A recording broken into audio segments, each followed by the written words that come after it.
The ECROP provides the framework for leveraging the endowments in our marine space, which categorizes us as great ocean developing states. ECROP is a comprehensive initiative that seeks to address the multifaceted complexity of our seascape. We are taking account of our ocean space as a fluid geographic asset that is threatened by climate change, by unsustainable economic practices, by pollution, and a host of other challenges. The grant agreement that we saw signed a while ago between the RSS and the Caribbean Development Bank, all signed today, will support the implementation of some of the ECROP strategic actions as well.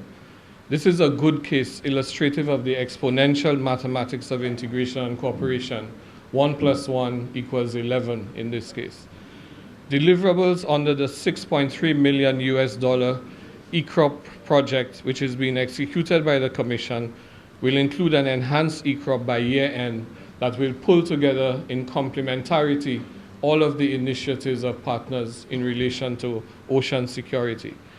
The MOU signed today by the OECS and the RSS evidences the deepening of our engagement to strengthen resilience in the Eastern Caribbean. Thank you.